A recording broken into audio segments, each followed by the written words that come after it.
Hey everyone. Well, I'm doing it again. Every movie I saw in April reviewed, and just this is gonna be as long of a review as I can do. I will not have a time limit like I used to. You get the drill. I honestly don't even need an intro anymore. I think maybe when I do the next month, I'll just not have an intro because you already know what it is. So let's do this. Rain Man. Now, this is a movie that when I was watching from I don't know, like the first half hour of, I thought I was actually going to really not like. Mainly because the movie portrays, this is a film about a guy Tom Cruise plays who has to pick up his brother Dustin Hoffman playing, who apparently has a strong dose of autism and apparently bothers him throughout the movie of it. Now, at first glance, it was kind of going to upset me, I feel like, because I don't know how many of you noticed, but I am, I guess, sort of on the autism spectrum.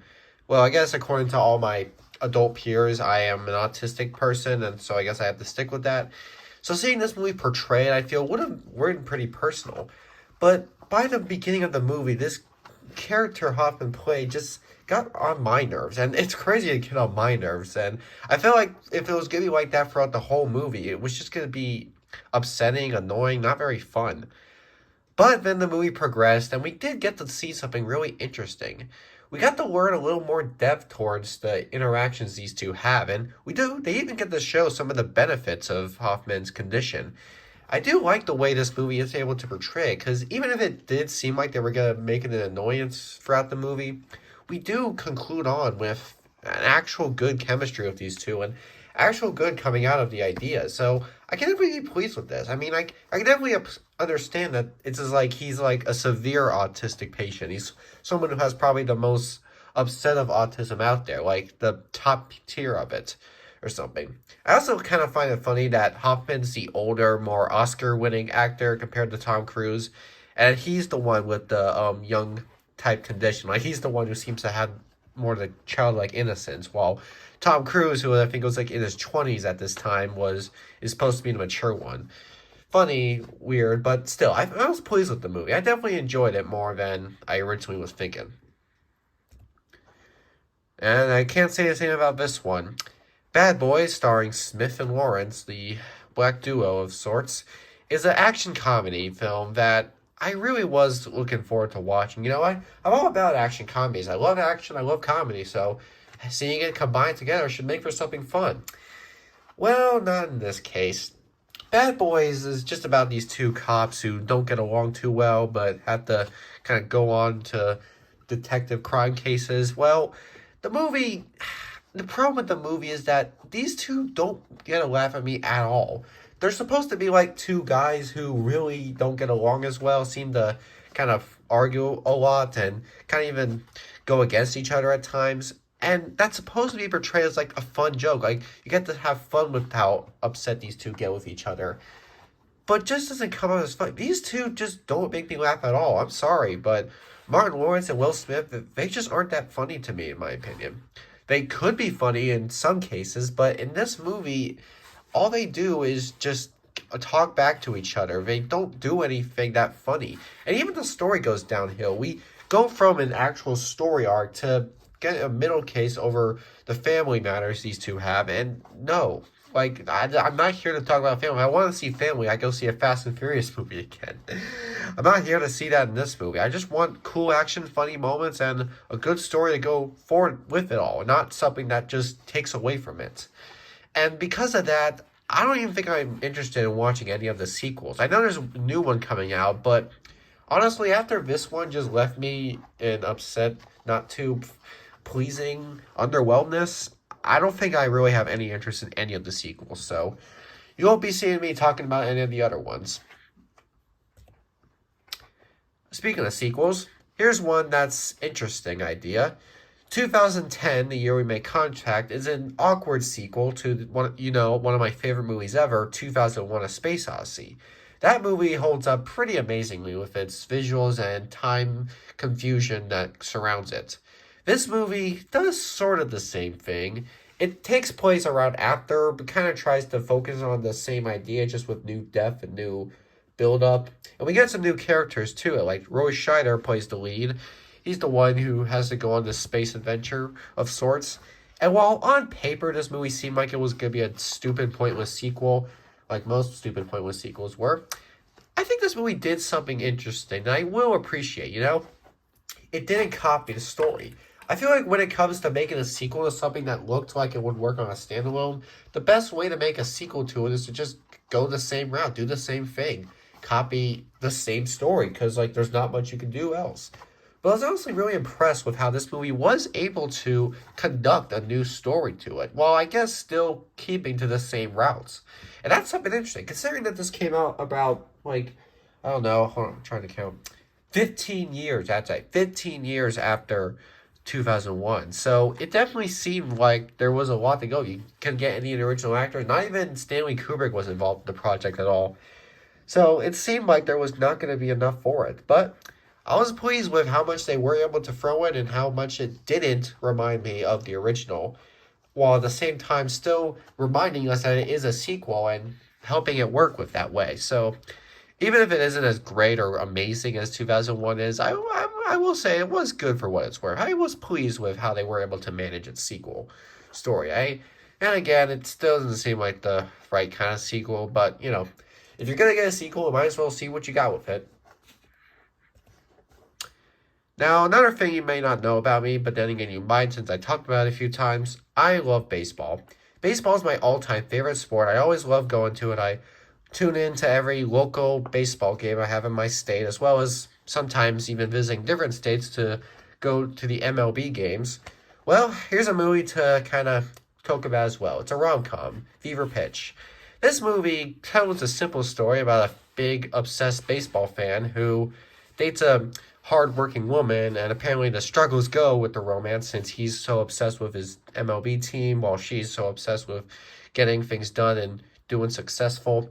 And that kind of makes for some rom-com shenanigans, like you see in most movies. Now, this is one movie that I thought I was going to really not care for because there are aspects that I wasn't too thrilled on. And most of those have to go for Jimmy Fallon. I don't really care that much for Jimmy Fallon.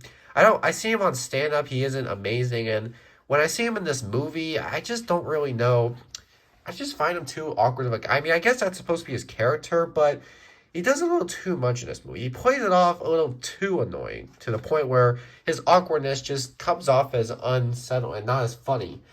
But then again, they do write the character in a smooth manner, so even if you are able to not laugh at him, you can definitely go for his story. Because he's just obsessed with his team, the Red Sox, and because this movie he has to sacrifice a lot while also keeping his distance a lot with the girl he's dating. It's definitely, you can definitely feel for him. I actually was kind of able to feel for his pain or his concerns in this movie. And while I do think the chemistry Drew Barrymore and him have isn't as amazing, I think the way this movie concluded its romance story, I think was a pretty great ending. I was actually really loving the way this movie ended. I don't spoil it, even though I always like to spoil things, but the ending to this movie is actually probably what saved it for me. The whole movie I thought was just going to be an average rom-com, and I was just going to call it decent for having some baseball benefits. But then when the movie reached its ending, it really felt satisfying, and I think that's what pushed it to a higher rating for me. So even if it is still a simple rom-com with problems, I definitely was pleased with how much I could follow it. Oh god. Right along, another action comedy that I just couldn't get into at all. And this is the movie that made me realize something I never actually really admitted until now. Kevin Hart just isn't funny. For years I've seen Kevin Hart as a funny, short black dude and like, oh, haha, he's hilarious. But now, after seeing this movie and then looking back towards his comedic ways, I just don't think he's that funny. Now, that's not to say he isn't funny at all. He is funny at times. The Jumanji movie, for example, he was pretty funny in that. Or even a few times when I did see him on stand-up, he did have its funny moments. But overall, for the most part, he just doesn't come off as simple. He's not obvious anymore. He's just too basic. He's a short black dude who always screams and talks about random shit. And it could be funny if it was done better pasted, but since that's all he does, since he never really has a filter or any purpose to it, It just doesn't work. And that's where this movie comes in. I could not stand this movie and how much it tried to make me laugh. None of it worked. The only times I felt were going to build up to a good laugh was when Ice Cube was on screen. He's a fun guy. I do think Ice Cube is funny. But this movie focuses too much on Kevin Hart's side, and because most of his arc is him trying to tell jokes or trying to be a cool, relatable person and ends up not working like that, it just makes the movie unamusing. And the story isn't amusing either. Here, have you heard this before? A cool, big, strong, act cool dude has to team up with someone with little experience and a more simple, basic life. Yeah, sounds obvious, doesn't it? It's just not a nice, unique story. There's nothing unique to it. It's everything about it just feels cliched. There's the cliche bad chemistry, the cliche side romance, the cliche plot twist, all that in between. It feels like just doesn't have what I would want for it. I wanted to find this movie funny because at the time before seeing it, I could see Kevin Hart with comedic potential, but after this, Kevin Hart's comedy just isn't working to me anymore, and I just don't think his comedy works as much as I thought it would. So again, he has his funny moments, okay? He can be funny at times, but for the most part, movies like this just don't do him good for me. Alright, now here's something that's a masterpiece. What is considered one of the greatest movies ever? What's considered the best film from my favorite director, Steven Spielberg? Schindler's List. It deserves all the love it can get. With my rating for it, I guess not 10 out of 10. I guess the runtime was a little too much. But still, the movie, everything about this movie was done right, okay? There was not a single problem I could find to this movie outside of the runtime. I guess the runtime, it was over 3 hours, and I feel like some of it overstayed. But overall, there's nothing else to this movie that you can really be upset about. It talks about the tragic stories behind the Holocaust and the Jews that are been imprisoned by it, and focuses on a man named Oskar Schindler, who was some Jews considered a hero, a savior to their suffering. And this movie not only portrays him really well, but it shows the suffering that these Jews go through, and it really puts them in a good place. You actually really do feel for these people. This movie lets you know what you've seen. There are a lot of movies that try to show off the uncomfortableness that Jews have and the slavery issues there were, but I don't think any movie was able to show the greatness of something historic and very upsetting than this movie. This is like the definitive biopic to me, and it deserves all its praise, all its Oscars, all its reviews. Everything this movie got, it deserved.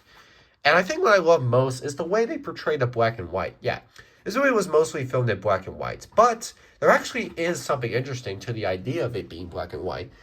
Now, I don't know if this might be a spoiler or not, but this movie begins and ends in color. Considering that the beginning of it takes place in modern time, it's supposed to set up to the backstory, and it ends with them return to present time. The whole movie's in black and white, except for when it opens and ends. And that, I swear, that is genius, man. That is like the most genius way to represent historic times. So yeah, this movie just is amazing to me. And I do think it is Steven Spielberg's greatest film to date. Not my favorite, not something I don't love the most. But for what it's worth, this movie, there's just so much to love about it. And I think if you are a fan of Spielberg or want to learn stuff about the historic events from the 20th century, this is a movie that you have to see.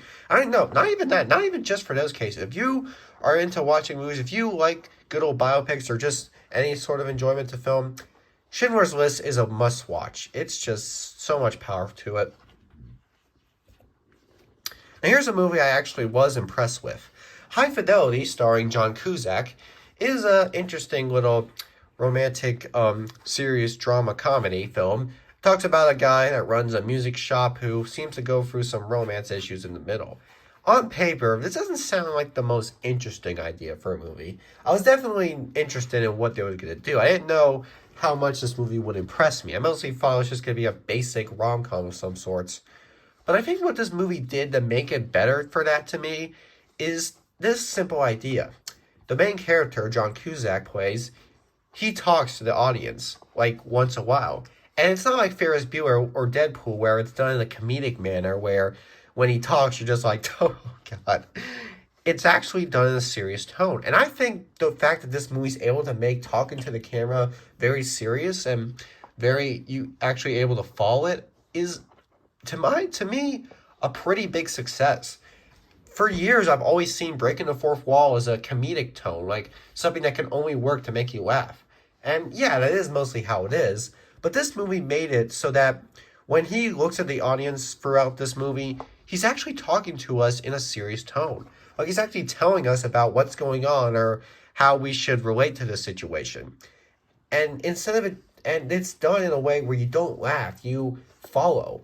And because of that, that's just probably what makes this movie so great to me. The fact that it was able to work its way into taking something that sounds comedic and giving it a good serious tone. True, the movie does still have comedic moments. I guess mostly towards Jack Black, who is in this movie too. But they was still able to balance it out pretty well with a story that has meaning. And even if you do think the story isn't the best, the fact that he talks to us about it and gives us in depths or ways we can follow it too is to me pretty amazing for a film. So yeah, I think because of how well this movie does the fourth wall break and makes it work well with a story that alone isn't as fun as it would be, that's what makes it work well for me. Now here's the movie that everyone calls the greatest ever.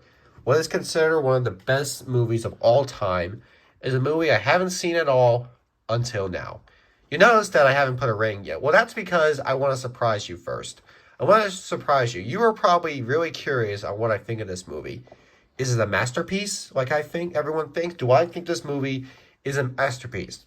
Do I think it's one of the best films ever? Do I love it as much as most movie fanatics do?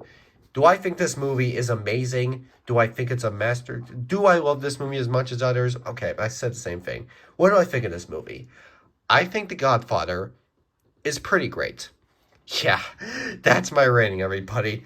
The movie that everyone raves about, the film that's gotten so much love, so much praise, still called one of the best ever, is to me just a great movie. All right, so before I talk about why it's this low in comparison, well, what can I agree with? Well, yeah, the performances are great, yes. The story followed is pretty great too. I do like the way some of this stuff is handled, like the tone that fits with the film and what each moment shows. That stuff is great. So why is this movie rated so low to me? Why do I think this movie isn't as much of a masterpiece as others? This might be a debatable opinion, but it's not very linear. What I mean by that is the movie doesn't really seem to do well with a three-part structure. Those are the kind of movies I'm able to follow the best. The ones that actually have a narrative structure, one that you know when it opens, what's happening in between, and where it ends. But this movie seems to kind of take each scene. I feel like sometimes they don't have them paced out the best. I feel like some moments were not needed, some moments were needed, but I don't know. I feel like this movie probably should have been have a more narrative flow of narrative to it. And I guess to me, it just didn't have that as much. But that's not the biggest complaint for me. I think this movie is still a really great film. I just think that maybe the story could have worked a little better in terms of pacing, but it's not an awful choice. The movie is still great, and I definitely can still see people loving it. So yeah, I definitely am still able to consider this one of the greatest films ever. And even if I never got into it as much as other people do, I'll definitely join the fun of calling this movie amazing as a whole. Not to me, maybe, but as a movie, it definitely works really well. So yeah, I just think it's a great movie. So you can definitely admire that I did like it. I could have very well just said this movie, since this movie wasn't well paced, I don't like it. But no, I still love it really much. So yeah, that's something good. Now here's a Matrix sequel. Yeah, The Matrix.